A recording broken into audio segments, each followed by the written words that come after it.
DPS channel. नगर के सपा कार्यालय पर हुई सपा कार्य समिति की बैठक। मुख्य मुद्दा बूथ स्तर पर संगठन मजबूत करने और वोटर लिस्ट की जांच पर दिया जोर। जसवंत नगर में समाजवादी पार्टी की कार्य समिति की बैठक सोमवार को सपा कार्यालय पर आयोजित की गई। बैठक में चुनाव आयोग की कार्यशैली, बूथ संगठन और वोटर लिस्ट पर विस्तृत जानकारियां दी गईं। नगर अध्यक्ष राहुल गुप्ता ने बैठक की अध्यक्षता की।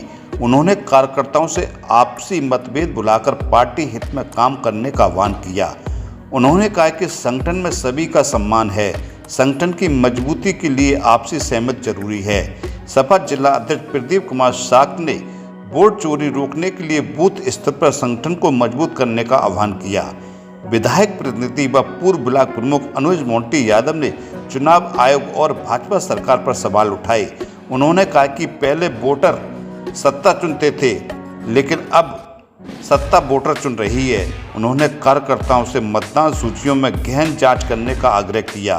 बैठक में सांसद प्रतिनिधि हाजी मोहम्मद शमीम खान, विधायक प्रतिनिधि ठाकुर अजयंत सिंह गौर, सपा नगर सचिव राशिद सिद्दीकी, ब्लॉक अध्यक्ष रामवीर सिंह यादव, सुभाष गुप्ता, मोहम्मद जहीर, राजपाल सिंह यादव, पूर्व सभासद बहन सत्यवती यादव, सुनील यादव, पूर्व ब्लॉक प्रमुख अनवर सिंह, अशोक क्रांतिकारी, विनोद जैन, गोपाल गुप्ता, संजीव मुरली पाठक, बल्लू यादव, इखलाक फारूकी सहित कई सभासद और पदाधिकारी मौजूद रहे। तो अभी पता चला अशोक चाचा नाम के क्रांतिकारी नहीं, काम के भी क्रांतिकारी। अभी बैठे थे तो हमने बोला SDM को भी लड़के आए, सब लोगों से लड़के आए अपने वोट के अधिकार के लिए। भाई नीरज ने भी कई चीज़ें हम लोग को बताई।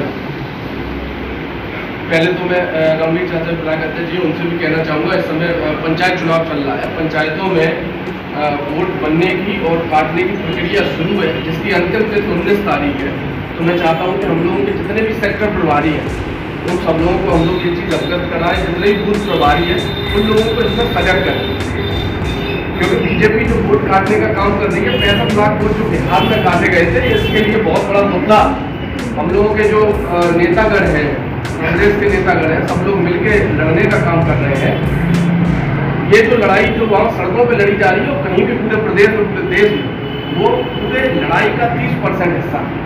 असली लड़ाई बूथों पे लड़ी जाएगी। 70% लड़ाई अगर आपको लड़नी है तो बूथ पे लड़ी जाएगी। और आज की स्थितियों में हम लोग बूथ की स्थिति पे काफ़ी कमजोर हैं, लेकिन सड़क पे आज की डेट में हम लोग मजबूत हैं। हम लोग हर स्थिति में, आप भाजपा का विरोध है, आप कहीं भी आम जनमानस से बात करिए, भाजपा का विरोध है, लेकिन वो विरोध EVM में कन्वर्ट नहीं हो पा रहा है। होता यह है कि चाचा ने बताया कि 20-20, 25-25 वोट काट दिए जाते हैं। जसवंत नगर विधानसभा में भी हम लोगों ने कई बूथों की जिम्मेदारी मिलती है, 150-200 बूथों की जिम्मेदारी मिलती है। हर बूथ पर 20-20, 25-25 वोट काटे गए और वो अंतिम सूची में काटे गए।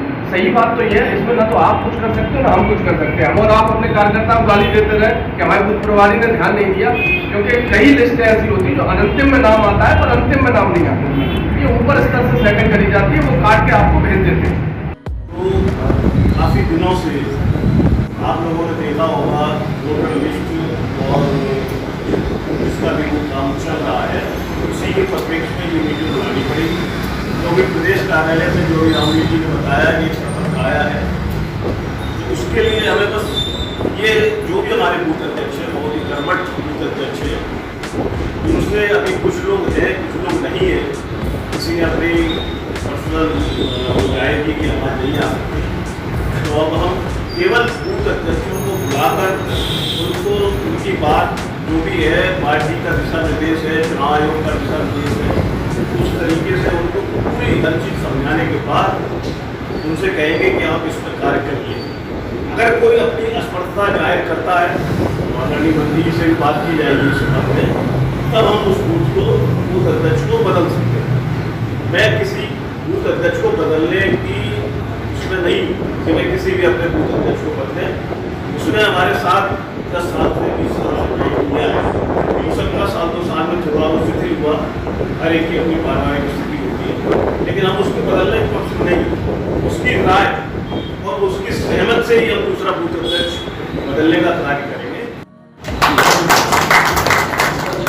समीक्षा मीटिंग BLA और मतदाता पुनरीक्षण की बात चल रही थी। मैं आपको स्पष्ट कर दूं कि BLA का मतलब ये कतई नहीं है कि उसमें फोटो लग जाएगा वही एजेंट बनेगा, वो नहीं है। बीएलए का मतलब ये है, जैसे हम लोग बीएलए बना चुके हैं, हम लोग ऑलरेडी बीएलए बना चुके हैं, लेकिन जो सत्यापन होना है वही बीएलए की फोटो लगनी है और उसका नाम किस क्रमांक पे है वोटर लिस्ट में वो चढ़ते जाता है, उसकी फोटो, उसका नाम और किस क्रमांक। तो बीएलए का मतलब जो बीएलओ के पास रहेगा वोट बनेगा, वो उसके बराबर वो उसकी देखरेख करेगा, न कि वो एजेंट बनेगा। वोटर जो एजेंट पोलिंग में बनेगा वो अलग होगा, ये हम आपको बहुत स्पष्ट बताएंगे। तो ये है, इसलिए इसको कतई घबराने की बात नहीं कि वो अध्यक्ष बने, वो बूथ अध्यक्ष है वही एजेंट बनेगा, एजेंट वो नहीं बनेगा। एजेंट चुनाव के समय दूसरे ही बनेंगे। लेकिन कौन बसता रहेगा, कौन बूथ पे बैठेगा, कौन होगा, उसकी एक लिस्ट तैयार हो जाए। 1 साल है चुनाव में, ज़्यादा नहीं है, तो तैयार हो जाए, सब लोगों को हो जाए। और जिन्हें हटाने की बात है वो हमें पहले नहीं कहा है, उन्हें हटाया न जाए, उन्हें प्लस कर, उन्हें मार्गदर्शक मंडल में कर दिया या भाई सबकी सेवा ही नहीं है। अब जो शिथिल हो गए और आज जैसे सेक्टर दोनों लोग आप सेक्टर प्रभारी बैठे हैं, व्यापारी हैं, ज़्यादा बिजी है, तो उनके एक सेक्टर प्रभारी आप अपने निर्णय से ले सकते हैं, उनका एक सेक्टर प्रभारी नियुक्त करते हैं क्यों। लेकिन बूथ की व्यवस्था है, जो हम लोग 9 बूथ हारे और लोग चैलेंज करते हैं कि हम लोग जसवंत नगर में रह के 9 बूथ हार गए, फिर भी हम कहते हैं सरकार आने वाली है, अगर बूथ हार जाएंगे तो कोई काम नहीं होगा, लोग कहेंगे बूथ हार जाते हैं। इसलिए हम 9 बूथों को जिताने की और जो बूथ जीते उनको और बढ़ाने की व्यवस्था करी है। उसमें काम यही है कि मेंबर लोग और बूथ अध्यक्ष इनका तालमेल बनाना अच्छी बहुत बड़ी बात है और उनको करना है। और आप इसी में आप थोड़ा कर लें तो बहुत अच्छी बात है और सबका सहयोग लें। और ये आपस के मामले हमने अभी नहीं कहा, अशोक जी जैसे कहा कि सब बात रखते हैं, लेकिन अध्यक्ष जी की अभी आगे भी कोई बात हो तो अध्यक्ष जी को जरूर संज्ञान में डाल दें कि जो मामला है किसी शहर की पदाधिकारी का, तो उसके बाद कोई बात करें। इस तरीके की बात होती है, लेकिन सबको संयम रखना चाहिए, सुभाष जी को, जयराज भाई जी को, लेकिन इस तरीके की हमारी सबसे गुजारिश है।